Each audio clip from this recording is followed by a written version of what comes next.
ಈ ನಿಟ್ಟಿನಲ್ಲಿ ಮರಿ ರೌಡಿಗಳು, ಮರಿ ಪುಡಾರಿಗಳು ಮತ್ತೆ ಮರಿ ವೀರಪ್ಪನ್ಗಳ ಸಂಖ್ಯೆ ಈಗ ಸಿಕ್ಕಾಪಟ್ಟ ಜಾಸ್ತಿಯಾಗಿ ಇವರು ಈ ಪ್ರತಿಭಟನೆಯ ನೇತೃತ್ವವನ್ನು, ದಾಳಿಯ ನೇತೃತ್ವವನ್ನು ಅಥವಾ ಶಿಕಾರಿಯ ನೇತೃತ್ವವನ್ನು ಈಗ ವಹಿಸ್ತಾ ಇರುವಂಥದ್ದು.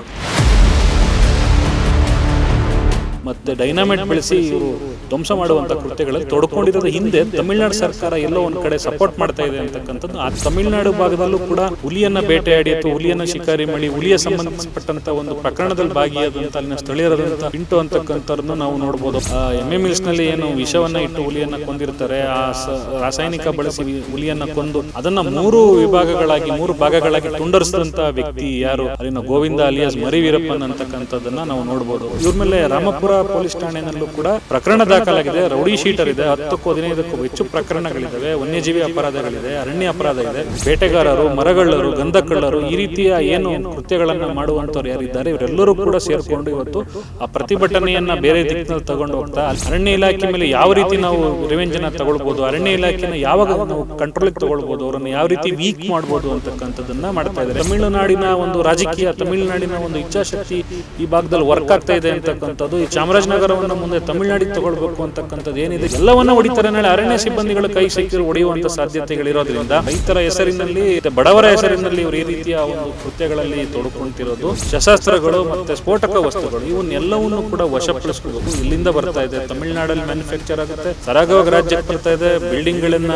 ಉಡಿಸ್ ಮಾಡ್ತಾ ಇದ್ದಾರೆ. ಅಲ್ಲಿ ಇರ್ತಕ್ಕಂಥ ಎಲ್ಲ ಕಾಡನ್ನ ನಾಶ ಮಾಡುವ ಪ್ರಕ್ರಿಯೆಗೆ ಏನೇನ್ ಬೇಕು ಎಲ್ಲವನ್ನು ಸ್ಫೋಟಕಗಳ ಸಂಗ್ರಹ ಆಗ್ತಾ ಇದೆ. ಚಾಮರಾಜನಗರ ಜಿಲ್ಲೆಯಲ್ಲಿ ಏನು ಅನೂರ್ನಲ್ಲಿ ಎನ್ಕೌಂಟರ್ ಆಗಿರೋ ನಂತರದಲ್ಲಿ ಆಗಿರೋ ಪ್ರಕರಣಗಳನ್ನು ನೋಡೋದಾದರೆ ಕ್ಯಾಂಪನ್ನು ಮತ್ತು ಅಲ್ಲಿನ ಅರಣ್ಯ ಇಲಾಖೆಯ ಕಚೇರಿಗಳನ್ನು ಎಲ್ಲವನ್ನು ಧ್ವಂಸ ಮಾಡುವಂಥದ್ದನ್ನು ನಾವು ನೋಡ್ತಾನೆ ಇದ್ದೀವಿ. ಅದು ಮುಂದುವರೆದ ಭಾಗವಾಗಿ ಇನ್ನೂ ಒಂದು ಹೆಜ್ಜೆ ಮುಂದೆ ಹೋಗಿ ಯಾರೆಲ್ಲ ಈ ಚಟುವಟಿಕೆಗಳಲ್ಲಿ ಭಾಗವಹಿಸಿದ್ದಾರೆ ಅಂತಕ್ಕಂಥದ್ದನ್ನು ನಾವು ನೋಡಬೇಕಾಗತ್ತೆ. ನಿಜವಾಗ್ಲೂ ಮುಗ್ಧವಾಗಿರುವಂಥ ರೈತರುಗಳು ಈ ಪ್ರತಿಭಟನೆಯಲ್ಲಿ ಭಾಗವಹಿಸಿದಾರಾ, ಅದರಿಂದ ಪ್ರಚೋದನೆ ಆಗಿದೆಯಾ, ಅದರಿಂದ ಯಾವ್ಯಾವ ರೀತಿ ಹುನ್ನಾರಗಳಿದೆ ಅಂತಕ್ಕಂಥದ್ದನ್ನು ನಾವು ನೋಡಬೇಕಾಗತ್ತೆ. ಯಾಕೆಂದರೆ ಈ ಒಂದು ಪ್ರಕರಣವನ್ನು ರಾಜ್ಯ ಸರ್ಕಾರ ಸಣ್ಣ ಪ್ರಕರಣ ಅಂತ ನಿರ್ಲಕ್ಷ್ಯ ಮಾಡಬಾರ್ದು. ಯಾಕೆಂದರೆ ಇದು ಚಾಮರಾಜನಗರವನ್ನು ತಮಿಳುನಾಡಿಗೆ ಸೇರಿಸಬೇಕು ಅಂತಕ್ಕಂಥ ವಿಚಾರವೂ ಕೂಡ ಈ ಒಂದು ವಿಚಾರದಲ್ಲಿ ಇದೆ ಅಂತಕ್ಕಂಥದ್ದು.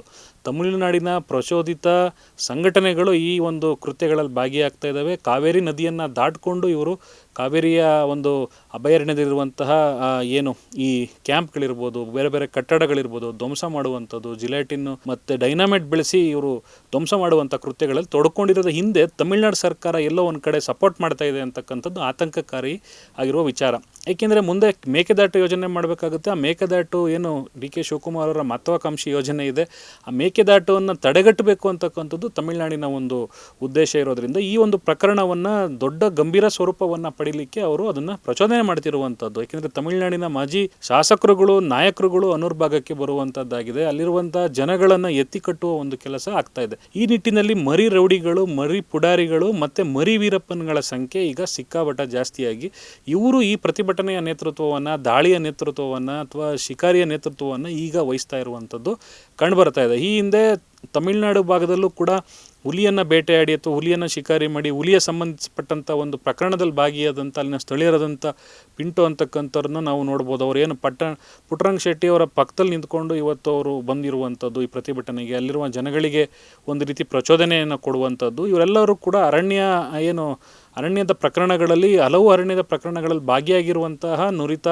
ಏನು ಹ್ಯಾಬಿಚುವಲ್ ನಾವು ಬೇಟೆಗಾರರು ಅಂತ ಹೇಳ್ತೀವಿ ಅಥವಾ ಹ್ಯಾಬಿಚುವಲ್ ಕಳ್ಳರು, ಇವರೆಲ್ಲ ಕೂಡ ಈ ಒಂದು ಪ್ರತಿಭಟನೆಯಲ್ಲಿ ಪಾಲ್ಗೊಳ್ತಾ ಇರೋದು ತುಂಬ ಆತಂಕಕಾರಿ ವಿಚಾರ ಆಗಿ ಕಾಣ್ತಾ ಇದೆ. ಮುಂದುವರೆದು ಏನಾಗ್ತಾ ಇದೆ, ಈ ಕಳೆದ 5 ತಿಂಗಳಿಂದ ಏನು ಚಾಮರಾಜನಗರದ ಎಮ್ಮೆ ಮಿಲ್ಸ್ನಲ್ಲಿ ಏನು ವಿಷವನ್ನು ಇಟ್ಟು ಹುಲಿಯನ್ನು ಕೊಂದಿರ್ತಾರೆ, ಆ ರಾಸಾಯನಿಕ ಬಳಸಿ ಹುಲಿಯನ್ನು ಕೊಂದು ಅದನ್ನು ಮೂರು ಭಾಗಗಳಾಗಿ ತುಂಡರಿಸಿದಂಥ ವ್ಯಕ್ತಿ ಯಾರು, ಅಲ್ಲಿನ ಗೋವಿಂದ ಅಲಿಯಾಸ್ ಮರಿ ವೀರಪ್ಪನ್ ಅಂತಕ್ಕಂಥದ್ದನ್ನು ನಾವು ನೋಡ್ಬೋದು. ಅವರನ್ನು ಕೂಡ ಇಲಾಖೆ ಬಂಧಿಸಿರುತ್ತೆ, ಅವ್ರ ಮೇಲೂ ಕೂಡ ಪ್ರಕರಣವನ್ನು ದಾಖಲಾಗಿರುತ್ತೆ. ಜೈಲಿಂದ ಬಂದ ನಂತರ ಮತ್ತೆ ಅವರು ಈ ಅನೂರ್ ಪ್ರಕರಣದಲ್ಲಿ ಇವರು ಕೂಡ ಮುಂದೆ ನಿಂತ್ಕೊಂಡು ಚಳುವಳಿಯನ್ನು ರೂಪಿಸುವಂಥದ್ದು, ಹೋರಾಟಗಾರರ ಜೊತೆ ಮುಂದೆ ನಿಂತು ಅರಣ್ಯ ಇಲಾಖೆಗೆ ದಾಳಿ ಮಾಡುವಂಥ ಪ್ರಚೋದನೆಗಳನ್ನು ಜನಗಳಲ್ಲಿ ಕೊಡ್ತಾ ಇರೋದು ಕಂಡು ಬರ್ತಾ ಇದೆ. ಸೊ ಈ ರೀತಿಯ ಇವ್ರ ಮೇಲೆ ರಾಮಪುರ ಪೊಲೀಸ್ ಠಾಣೆನಲ್ಲೂ ಕೂಡ ಪ್ರಕರಣ ದಾಖಲಾಗಿದೆ, ರೌಡಿ ಶೀಟರ್ ಇದೆ, 10ಕ್ಕೂ 15ಕ್ಕೂ ಹೆಚ್ಚು ಪ್ರಕರಣಗಳಿದ್ದಾವೆ, ವನ್ಯಜೀವಿ ಅಪರಾಧಗಳಿದೆ, ಅರಣ್ಯ ಅಪರಾಧ ಇದೆ. ಮೈಸೂರಿನ ಅರಣ್ಯ ಸಂಚಾರಿ ದಳ ಕೂಡ ಇವ್ರ ಮೇಲೆ ಪ್ರಕರಣವನ್ನು ದಾಖಲು ಮಾಡಿದೆ.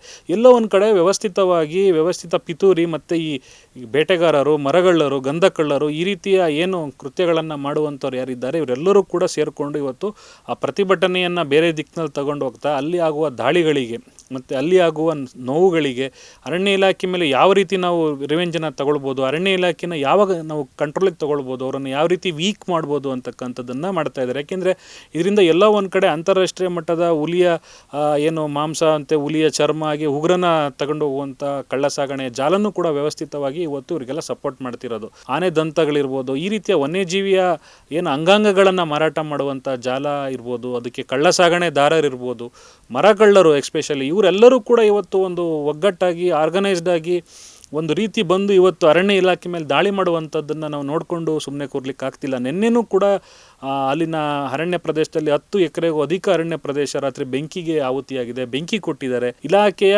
ಮುಂಚೂಣಿ ನೌಕರರ ಆತ್ಮಸ್ಥೈರ್ಯವನ್ನು ಸಂಪೂರ್ಣವಾಗಿ ಕುಗ್ಗಿಸುವ ನಿಟ್ಟಿನಲ್ಲಿ ಏನೇನು ಮಾಡ್ಬೋದು ಎಲ್ಲ ರೀತಿಯ ಕೆಲಸಗಳನ್ನು ಇವರು ಮಾಡ್ತಾ ಇದ್ರು ಕೂಡ ಎಲ್ಲ ಒಂದು ಕಡೆ ಅರಣ್ಯ ಇಲಾಖೆಯ ಹಿರಿಯ ಅಧಿಕಾರಿಗಳು, ರಾಜ್ಯದಲ್ಲಿ 16ಕ್ಕೂ ಹೆಚ್ಚು ತಮಿಳುನಾಡು ಮೂಲದ IFS ಅಧಿಕಾರಿಗಳು ಇವತ್ತು ನಮ್ಮ ರಾಜ್ಯದಲ್ಲಿದ್ದಾರೆ ಅಂತಕ್ಕಂಥದ್ದನ್ನು ನಾವು ಜ್ಞಾಪನ ಇಟ್ಕೊಳ್ಬೇಕಾಗುತ್ತೆ. ಯಾಕೆಂದರೆ ಇವ್ರು ಯಾರೂ ಕೂಡ ಆ್ಯಕ್ಷನ್ ಮಾಡ್ತಾ ಇಲ್ಲ. ಇಷ್ಟೆಲ್ಲ ದೊಂಬಿಯಾಗಿ ಗಲಾಟೆಯಾಗಿ ಅರಣ್ಯ ಇಲಾಖೆಯ ಕಟ್ಟಡಗಳನ್ನು ಸ್ಫೋಟ ಮಾಡಿದರು, ಎಲ್ಲ ಹೊಡೆದ್ರು, ಬೆಂಕಿ ಕೊಟ್ಟರು. ಇವತ್ತು ಈ ಒಂದು ದುಷ್ಕೃತ್ಯ ಮಾಡಿರೋರ ವಿರುದ್ಧ ಒಂದು ಪೊಲೀಸ್ ದೂರು ಸರಿಯಾಗಿ ಆಗ್ತಾ ಇಲ್ಲ, ಅವ್ರ ಮೇಲೆ FIR ಆಗ್ತಾ ಇಲ್ಲ, ಯಾವುದೇ ರೀತಿ ಕ್ರಮ ಆಗ್ತಾ ಇಲ್ಲ. ಅರಣ್ಯ ಕೈಯಲ್ಲೂ ಕೂಡ ಕಾನೂನಿದೆ. ಯಾರು ಅಕ್ರಮ ಪ್ರವೇಶ ಮಾಡಿ ಇದನ್ನು ಮಾಡಿರ್ತಾರೆ ಅವ್ರ ಮೇಲೆ ಅರಣ್ಯ ಇಲಾಖೆ ಮುಲಾಜಿಲ್ಲದೆ ಕ್ರಮ ಕೈಗೊಳ್ಬೋದಿತ್ತು. ಮತ್ತು ಸ್ಥಳೀಯವಾಗಿ ಇರುವಂಥ ಅಧಿಕಾರಿಗಳು SP ಅವರನ್ನು ಮತ್ತು ಪೊಲೀಸ್ ಇಲಾಖೆಯ ಎಂಟೈರ್ ಫೋರ್ಸನ್ನು ತರಿಸ್ಬೋದಿತ್ತು. ಆ ಒಂದು ಪ್ರದೇಶದಲ್ಲಿ ನಿಷೇಧಾಜ್ಞೆ ಜಾರಿ ಮಾಡ್ಬೋದಿತ್ತು. ಹಳ್ಳಿ ಮುಗ್ಧ ಜನರಿಗೆ ಮೈಕ್ನಲ್ಲಿ ಅನೌನ್ಸ್ಮೆಂಟ್ ಕೊಡ್ಬೋದಿತ್ತು, ಈ ರೀತಿ ಆಗ್ತಾ ಇದೆ ಅಂತ ಕೇಳಿ. ಎಲ್ಲೋ ಒಂದು ಕಡೆ ಈ ವ್ಯವಸ್ಥಿತ ಕಳ್ಳ ಸಾಗಣೆದಾರರು ಮತ್ತು ವ್ಯವಸ್ಥಿತವಾಗಿ ರಾಜ್ಯದ ಹಿತಾಸಕ್ತಿಯನ್ನು ಹಾಳು ಮಾಡಬೇಕು, ತಮಿಳುನಾಡಿನ ಒಂದು ರಾಜಕೀಯ, ತಮಿಳುನಾಡಿನ ಒಂದು ಇಚ್ಛಾಶಕ್ತಿ ಈ ಭಾಗದಲ್ಲಿ ವರ್ಕ್ ಆಗ್ತಾ ಇದೆ ಅಂತಕ್ಕಂಥದ್ದು, ಈ ಚಾಮರಾಜನಗರವನ್ನು ಮುಂದೆ ತಮಿಳುನಾಡಿಗೆ ತಗೊಳ್ಬೇಕು ಅಂತಕ್ಕಂಥದ್ದು ಏನಿದೆ, ಎಲ್ಲೋ ಒಂದು ಕಡೆ ರಾಜ್ಯ, ನೆಲ, ಜಲ, ಭಾಷೆಯ ವಿಚಾರವಾಗಿ ಇದು ಕನ್ವರ್ಟ್ ಆಗ್ತಿರೋದು ನೋಡ್ತಾ ಇದ್ದೀವಿ. ಇದನ್ನು ಸರ್ಕಾರ ಸಂಪೂರ್ಣವಾಗಿ ಹತೋಟಿಗೆ ತರಬೇಕಿತ್ತು. ಮತ್ತು ಇವ್ರ ಮೇಲೆ ಏನು ಆಪಾದಿತರಿದ್ದಾರೆ ಮತ್ತು ಯಾರು ಈ ಎಬಿಚುವಲ್ ಅಫೆಂಡರ್ಸ್ ಇದ್ದಾರೆ, ಕಳ್ಳ ಸಾಗಣೆದಾರರಿದ್ದಾರೆ, ಇವರನ್ನು ಹಿಡಿದು ಬಂಧಿಸಬೇಕಾಗಿತ್ತು, ಪ್ರಕರಣವನ್ನು ಮಾಡಬೇಕಿತ್ತು.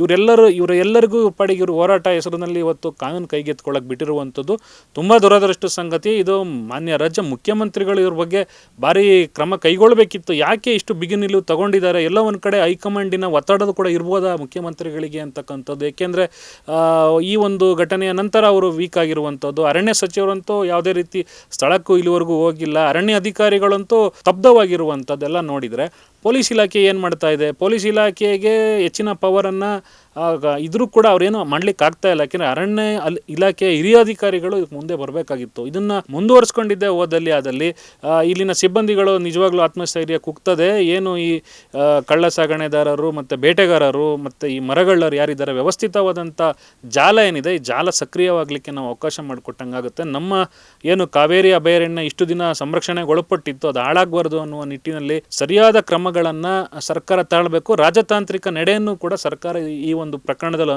ತಗೊಳ್ಬೇಕು. ಎಲ್ಲವನ್ನ ಹೊಡಿತಾರೆ. ನಾಳೆ ಅರಣ್ಯ ಸಿಬ್ಬಂದಿಗಳು ಕೈ ಸಿಕ್ಕಿದ್ರು ಹೊಡೆಯುವಂಥ ಸಾಧ್ಯತೆಗಳಿರೋದ್ರಿಂದ ಅತಿ ಹೆಚ್ಚು ಪೊಲೀಸ್ ಪ್ರೊಟೆಕ್ಷನ್ ಅನ್ನು ಕೊಡಬೇಕು. ಮತ್ತು ಈ ಕೂಡಲೇ ರಾಜ್ಯದ ಪೊಲೀಸ್ ಮಹಾನಿರ್ದೇಶಕರು ಸ್ಥಳಕ್ಕೆ ಭೇಟಿ ಕೊಡಬೇಕು. ಅಲ್ಲಾಗ್ತಿರುವಂಥ ಏನು ದೊಂಬಿ ಗಲಾಟೆಗಳು, ರಾತ್ರಿ ಆದ ನಂತರ ಆಗುವಂಥ ದೊಂಬಿ ಗಲಾಟೆಗಳು, ಶಿಕಾರಿ ಅಂತ ಪ್ರಕರಣಗಳು, ಕಾಡಿಗೆ ನುಗ್ಗುವಂಥ ಪ್ರಕರಣಗಳು ಸಂಪೂರ್ಣ ನಿಲ್ಲಬೇಕು. ಈ ಕೂಡಲೇ ಆ ಭಾಗದಲ್ಲಿ ಒಂದು ಜನರಲ್ಲಿ ಒಂದು ಆತ್ಮವಿಶ್ವಾಸ ಮೂಡಿಸುವಂಥ ಕಾರ್ಯಕ್ರಮ ಆಗಬೇಕಾಗಿದೆ. ಯಾಕೆಂದರೆ ಸ್ಥಳೀಯ ಜನರು ನಿಜವಾಗ್ಲೂ ರೈತರು ಯಾರು ಕೂಡ ಈ ರೀತಿಯ ಕೆಲಸವನ್ನು ಮಾಡಲಿಕ್ಕೆ ಹೋಗೋದಿಲ್ಲ. ರೈತರ ಹೆಸರಿನಲ್ಲಿ, ರೈತರ ಮತ್ತು ಬಡವರ ಹೆಸರಿನಲ್ಲಿ ಇವರು ಈ ರೀತಿಯ ಒಂದು ಕೃತ್ಯಗಳಲ್ಲಿ ತೊಡಕೊಂತಿರೋದು ಎಲ್ಲ ಒಂದು ಕಡೆ ಸಮಾಜಕ್ಕೆ ಮತ್ತು ಕಾಡಿಗೆ ಇದೊಂದು ಆತಂಕಕಾರಿ ವಿಚಾರವಾಗಿ ಪರಿಣಾಮ ಆಗಿದೆ ಅಂತಕ್ಕಂಥದ್ದನ್ನು ನಾನು ಹೇಳಲಿಕ್ಕೆ ಬಯಸ್ತೀನಿ. ಹಾಗೆಯೇ ಶಸ್ತ್ರಾಸ್ತ್ರಗಳು ಮತ್ತು ಸ್ಫೋಟಕ ವಸ್ತುಗಳು ಇವನ್ನೆಲ್ಲವನ್ನು ಕೂಡ ವಶಪಡಿಸ್ಕೋಬೇಕು. ಇಲ್ಲಾಂದರೆ ರಾಜ್ಯ ಸರ್ಕಾರ ಕೂಡಲೇ ಈ ಸ್ಫೋಟಕಗಳ ವಸ್ತುಗಳ ಬಗ್ಗೆ ಒಂದು ಸ್ಪೆಷಲ್ ಆಗಿ ತನಿಖೆ ಮಾಡಬೇಕು. ಎಲ್ಲಿಂದ ಬರ್ತಾ ಇದೆ? ತಮಿಳುನಾಡಲ್ಲಿ ಮ್ಯಾನುಫ್ಯಾಕ್ಚರ್ ಆಗುತ್ತೆ, ಸರಾಗವಾಗಿ ರಾಜ್ಯಕ್ಕೆ ಬರ್ತಾ ಇದೆ, ಬಿಲ್ಡಿಂಗ್ಗಳನ್ನು ಉಡಿಸ್ ಮಾಡ್ತಾ ಇದ್ದಾರೆ. ಅಲ್ಲಿರ್ತಕ್ಕಂಥ ಎಲ್ಲ ಕಾಡನ್ನು ನಾಶ ಮಾಡುವ ಪ್ರಕ್ರಿಯೆಗೆ ಏನೇನು ಬೇಕು ಎಲ್ಲವನ್ನು ಸ್ಫೋಟಕಗಳ ಸಂಗ್ರಹ ಆಗ್ತಾ ಇದೆ. ಪೊಲೀಸ್ ಇಲಾಖೆ ಮತ್ತು ಗೃಹ ಸಚಿವರು ಹಾಗೆ ಮುಖ್ಯಮಂತ್ರಿಗಳು ಈ ಕೂಡಲೇ ಇದ್ರ ಬಗ್ಗೆ ಜಾಗೃತರಾಗಬೇಕು. ಅಫೆಂಡರ್ಸ್ಗಳಿದ್ದಾರೆ ಅವರೆಲ್ಲರನ್ನೂ ಕೂಡ ಪತ್ತೆ ಮಾಡಿ ಅವರನ್ನೆಲ್ಲ ಈಗಾಗಲೇ ಸುಮಾರು ಸಾಮಾಜಿಕ ಜಾಲತಾಣಗಳಲ್ಲಿ ಮತ್ತು ಇನ್ನೊಂದು ಬಹುಮುಖ್ಯವಾಗಿ ಅನೇಕ ವಿಡಿಯೋಗಳು ಕೂಡ ಬರ್ತಾ ಇರೋದ್ರಿಂದ ಅದ್ಮೇಲೆ ಕೂಡಲೇ ಕ್ರಮ ವಹಿಸಬೇಕು, ನಮ್ಮ ಕಾಡನ್ನು, ಗಂಧದ ಗುಡಿಯನ್ನು ಉಳಿಸ್ಬೇಕು ಅಂತಕ್ಕಂಥದ್ದು ನಮ್ಮ ಎಲ್ಲರ ಒತ್ತಾಯ. ನನ್ನ ವೆಯ್ಟು 125 kg ಇದೆ ಸರ್. ನಾನು 75 kg ಆಗಬೇಕು ಅಂದರೆ 50 kg ವೆಯ್ಟ್ ಸಣ್ಣ ಆಗಬೇಕು ಅಂತ ತುಂಬ ಯೋಚನೆ ಮಾಡ್ತಿದ್ದೀರಾ.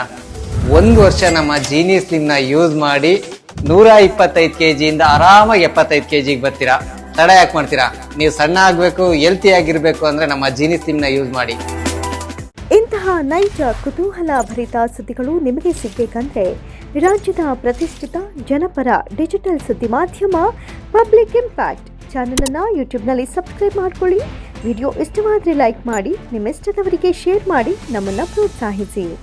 ಹಾಗೆಯೇ ಫೇಸ್ಬುಕ್ನಲ್ಲಿ ಪಬ್ಲಿಕ್ ಇಂಪ್ಯಾಕ್ಟ್ ಫಾಲೋ ಮಾಡೋದನ್ನು, ಇನ್ಸ್ಟಾದಲ್ಲಿ ಜೊತೆಯಾಗೋದನ್ನು ಮಿಸ್ ಮಾಡಬೇಡಿ. ಜಾಹೀರಾತು ಹಾಗೂ ಬಿಸ್ನೆಸ್ ಪ್ರಮೋಷನ್ಗಾಗಿ ಸಂಪರ್ಕಿಸಿ 9606037450 ಅಥವಾ 9353224116. ಇದು ಪಬ್ಲಿಕ್ ಇಂಪ್ಯಾಕ್ಟ್, ಜನಶಕ್ತಿಯೇ ನಿರ್ಣಾಯಕ.